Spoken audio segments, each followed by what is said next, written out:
and welcome to the video on the cell. So this is a cell, and the first thing we need to do is describe the structure and function of the plasma membrane. So here's a close-up on the plasma membrane. It is primarily composed of phospholipids, and these are unique molecules in that they have hydrophilic heads. So these heads, hydrophilic means water-loving, they like water, and then the hydrophobic tails, they do not like water. So the tails are like oil, and oil and water don't mix, so when you put these in water they'll form a bilayer like you see here, and the tails that are the oil like parts of the molecule, they're going to stick together because oil doesn't like water, it likes oil. And then the hydrophilic heads, the parts that like water, are going to go on the outside, and it forms a bilayer, which forms a pretty good separation. It separates the inside of the cell from the outside. Also, you see that yellow molecule is cholesterol that helps to stabilize the plasma membrane. And if we look at an actual plasma membrane, you'll see it has several proteins in it too. So primarily made up of the phospholipids, and it controls what goes in and out of the cell. There are also proteins found in the plasma membrane, and they have different roles. One of those roles is transport. So you can see this yellow molecule going through the plasma membrane, that would be a transport protein. Some of them serve as receptors for possibly different hormones or markers for cell-cell interaction. You can see these carbohydrate chains sticking out. Each cell has sort of like a fingerprint, and your immune cells will recognize that, and then they can recognize that your cells belong to you, and then they won't attack them. Okay, next thing we need to know is selective permeability. Basically, it allows certain things into the cell and certain things cannot enter the cell. So this fence here would let, for example, a mosquito could go through that. Small things could. A dog probably could not go through that. So that's what selective permeability means. So for your plasma membrane, small molecules like oxygen or carbon dioxide could cross it. Also, lipid-soluble molecules can cross it pretty easily, but larger molecules like proteins or things like glucose cannot cross it. Alright, now we're going to look at the different organelles and their function. So the largest organelle usually is the nucleus. It's usually in the center of the cell. It contains all the DNA, all the genetic information that the cell needs. The nuclear envelope is going to surround the cell, surround the nucleus, and just like the plasma membrane, is going to control what goes in and out of the nucleus. The nuclear pores are holes that allow things to enter or leave the nucleus. So for example, we have to copy the DNA that's inside the nucleus, so we need the nucleotides, the building blocks, to come into the nucleus. And then once we make an RNA copy, it needs to leave the nucleus. It does that through a nuclear pore. Chromatin is DNA wrapped around proteins, and those proteins help to keep it condensed so that it will actually fit into the nucleus. And then the nucleolus is in the center of the nucleus, sort of looks like a brain in this picture, and it has a very important job. It makes the ribosomes, and the ribosomes, you can see little tiny red dots out here. They're very important. They make proteins. They're sort of like the factory of the cell. They make the proteins that are going to do all the work of the cell. Then the cytoplasm is kind of this jelly-like stuff that's outside of the nucleus, and it holds all the other organelles. Then we have the rough endoplasmic reticulum. You can see it's blue here, and it's rough because it has ribosomes attached to it. It's going to be, those proteins are going to be produced by the ribosomes, and then in the rough ER they may be folded and then transported towards the Golgi apparatus. A smooth endoplasmic reticulum is all these tubes and flattened sac-like structures. It synthesizes certain lipids and carbohydrates for the cell. Then next we have the Golgi apparatus. It is sort of like the shipping center of the cell. So these green things here are proteins. So they're made by the ribosome, then they're sent through the rough ER to the Golgi apparatus, and then the Golgi apparatus can package them and ship them out of the cell or somewhere else within the cell. Next we have centrioles. These are important for cell division, which we'll talk about later. They form the mitotic spindle. And then we have lysosomes. Lysosomes contain enzymes, and they can break down proteins or even organelles that the cell doesn't need anymore, and they can recycle them. So they're sometimes called the garbage disposals, but a recycle system might be better because they break things down into they'll break proteins down into individual amino acids that then the cell can reuse. Mitochondria are the powerhouse of the cell. They produce energy in the form of ATP. They're very important. Then next we have the cytoskeleton. The cytoskeleton forms the supporting framework of the cell.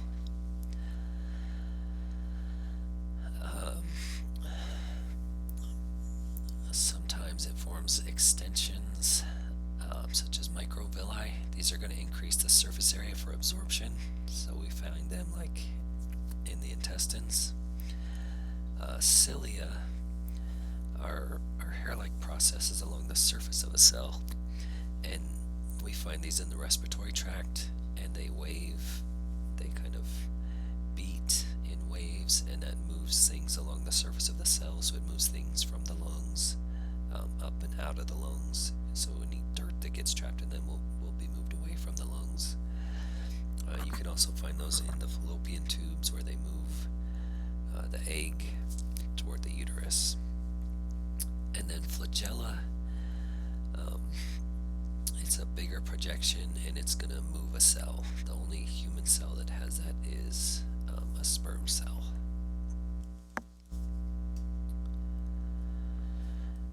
Alright, so the cell depends on which organelle for energy, and the answer is the mitochondria. Alright, we need to get things through the cell membrane. Passive transport mechanisms, which include diffusion, osmosis, filtration, and facilitated diffusion, they don't require the cells to expend energy.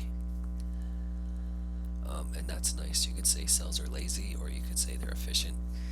They use passive transport whenever they can. So next we're going to watch a little animation on diffusion. Diffusion is a natural movement of particles from an area of higher concentration to an area of lower concentration. Diffusion is a form of passive transport. That is, it does not require energy to occur. Diffusion occurs in air or water. It can perhaps be best illustrated by placing a dye tablet in water. As the dye tablet dissolves, the particles move away from the tablet, where concentration is high, to the edges of the container, where the concentration of particles is low. Diffusion continues until the particles are evenly distributed. The point at which no further diffusion occurs is called equilibrium. Even when a membrane stands in the way, the particles will still diffuse through it as long as the membrane is permeable to those particles. A difference in concentration of a substance from one point to another is called a concentration gradient. When the particles move from an area of greater to lesser concentration, as occurs in diffusion, the particles are said to move down the concentration gradient.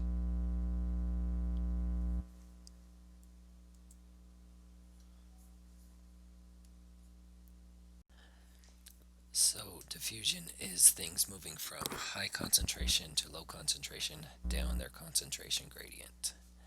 And next we're going to watch osmosis.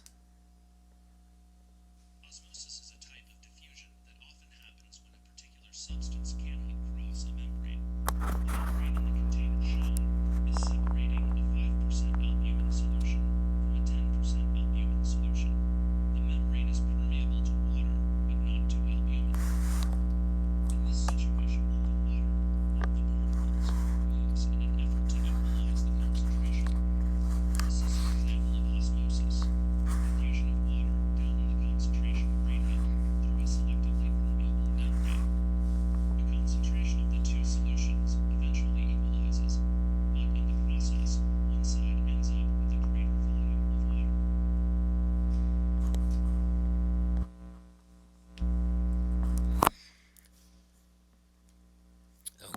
osmosis is kind of like the diffusion of water, but it's moving. Diffusion of a substance would be from higher to lower, and water wants to go from, well, it's the same where there's more water to where there's less water. Next, we need to understand hydrostatic pressure and osmotic pressure. So hydrostatic pressure is kind of the same as water pressure in the body. It's often due to blood pressure. Osmotic pressure is it develops in a solution as a result of osmosis. So because there is stuff in the solution, like the albumin in the previous video we saw, that pulls water towards it, that is osmotic pressure.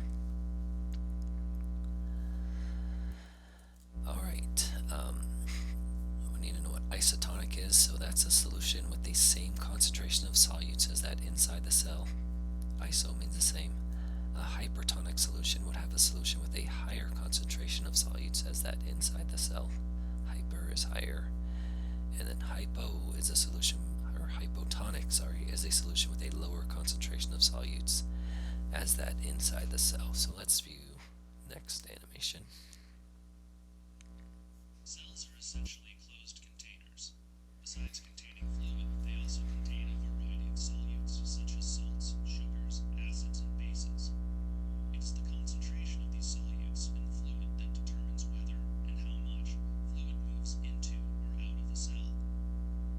If a plasma membrane is impermeable to a particular solute, and if the solute is more concentrated on one side of the membrane than the other, osmosis will occur.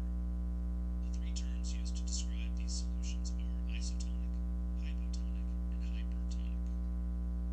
A hypertonic solution contains a higher concentration of solutes compared with the fluid within the cell. If a red blood cell is immersed in a hypertonic solution, such as a concentrated salt solution, water will diffuse out of the cell, causing it to shrivel and perhaps die. A hypotonic solution contains a lower concentration of solutes compared with the fluid within the cell. If a red blood cell is placed in a hypotonic solution, such as distilled water, water will move by osmosis into the cell. This influx of water will cause the cell to swell and, eventually, to burst. An isotonic solution is one in which the concentration of solutes is the same as it is in the cell. When a red blood cell is placed in an isotonic solution, water moves into and out of the cell at an equal rate. As a result, the cells remain normal in size and water content. Isotonic fluids hydrate the body without causing dramatic fluid shifts.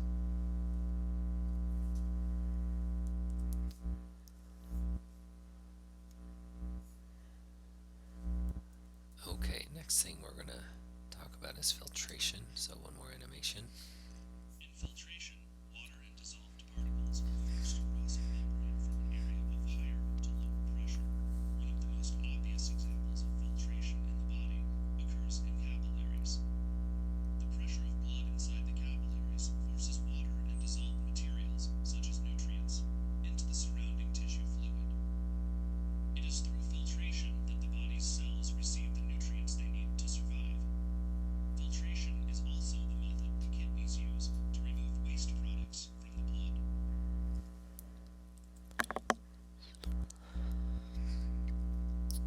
Okay, so diffusion and osmosis are going to occur because of differences in concentration of a solute on either side of a selectively permeable membrane. And filtration occurs because of differences in pressure. So the next is facilitated diffusion, also a form of passive transport. And some molecules like glucose are too big to pass through the cell membrane, so they need a carrier molecule like we see in this figure. Facilitated diffusion is using some kind of carrier molecule, but it's moving something down its concentration gradient.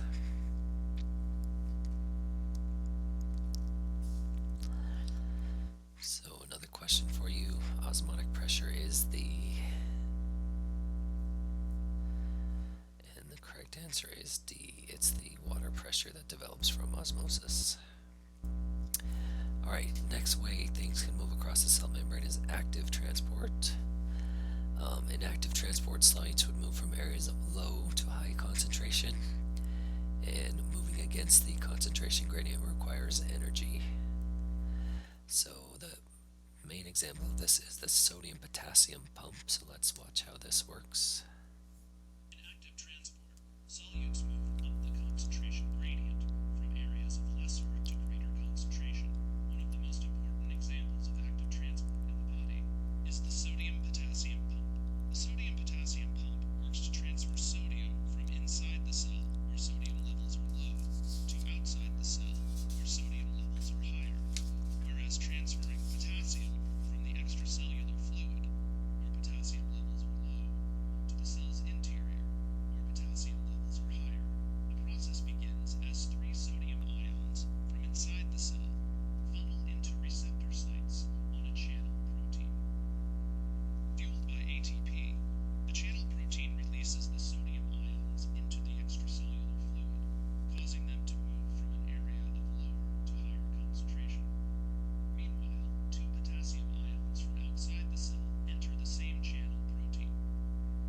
The potassium ions are then released inside the cell. This keeps the concentration of potassium higher and the concentration of sodium lower within the cell. Just like swimming upstream, moving against the concentration gradient requires energy, which is provided in the form of ATP. The sodium potassium pump is responsible for regulating the volume of fluid within cells, providing the electrical potential necessary for nervous system activity and helping in heat production. Okay, so that is how the sodium potassium pump works. Some other, the last thing we'll talk about is vesicle transport, and there are different types of this. So endocytosis is bringing things into the cell using a vesicle, and there are 2 types of this. The first one is phagocytosis, sometimes called cell eating, which we see here. The cell's on the bottom, and it actually sticks some things out called pseudopodia, and they're going to wrap around this green particle and then bring it into the cell. This figure shows pinocytosis, or cell drinking, so this would be bringing small amounts of fluid with the dissolved substances into the cell. And then exocytosis is moving things out of the cell using a vesicle. So you can see a vesicle, the vesicles are made up of a phospholipid bilayer just like the plasma membrane. So when it approaches the plasma membrane, it actually fuses with the plasma membrane, and that allows the contents of the vesicle to be released outside of the cell. So again, endocytosis is bringing into the cell, phagocytosis is cell eating large particles, pinocytosis cell drinking, exocytosis is using a vesicle to release substances outside the cell. So which of the following is a key function of the sodium potassium pump?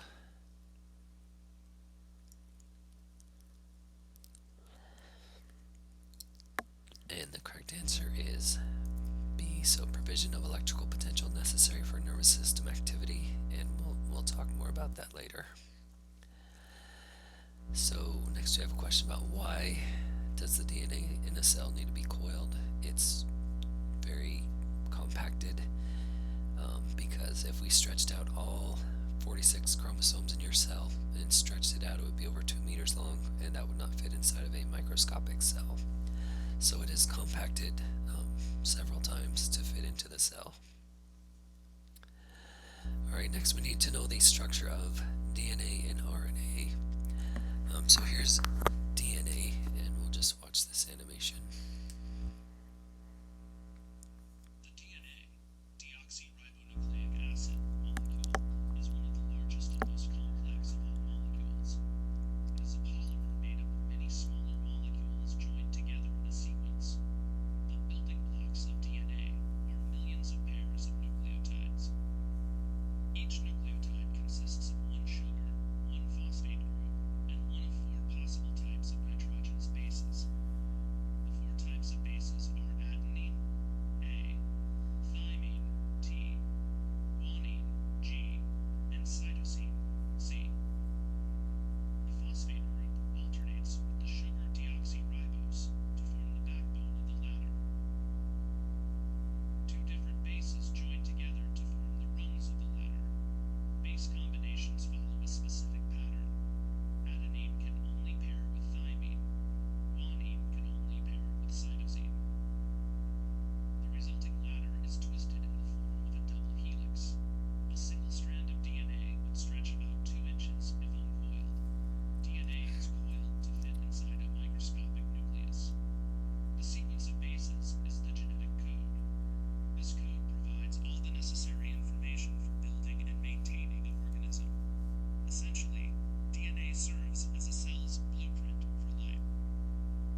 DNA and RNA are both made up of nucleotides. Again, they're made up of a phosphate group, a sugar, and then the nitrogenous base. And there are the four different nitrogenous bases, A, T, G, and C. And the genetic code, first let's do RNA. So RNA is just a single strand, DNA is a double strand. And the difference is the sugar, DNA is deoxyribose, and RNA is just ribose. Also, RNA uses uracil instead of thymine, so it's GACNU instead of T. And the genetic code, which provides all the necessary information for building and maintaining an organism, is determined by the sequence of nucleotides in the DNA.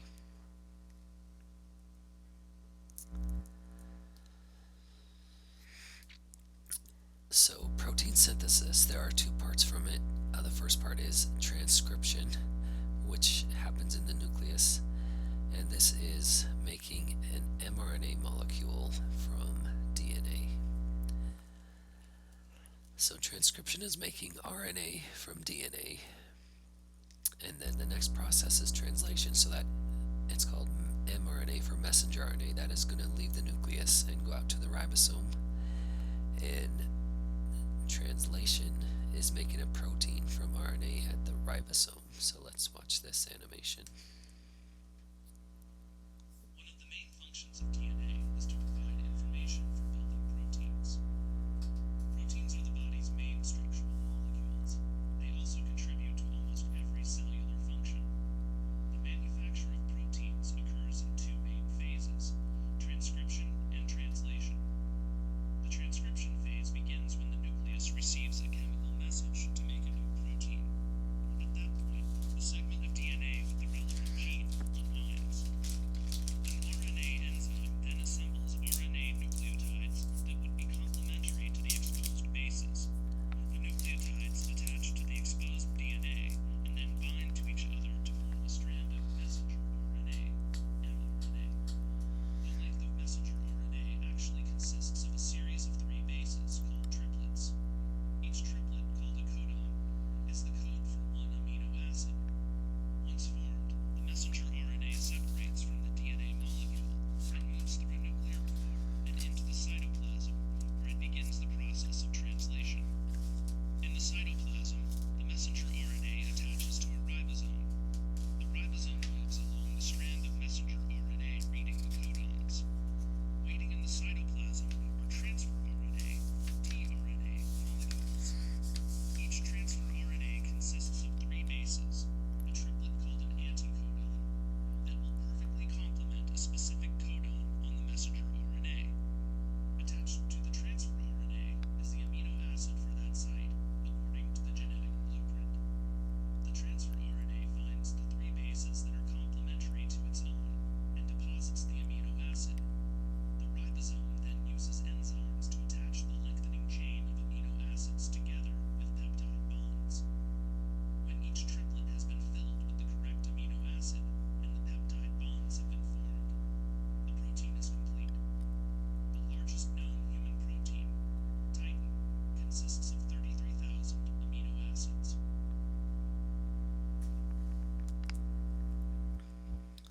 Okay, so that is protein synthesis, transcription, and translation. Next, we're going to talk a little bit about cancer.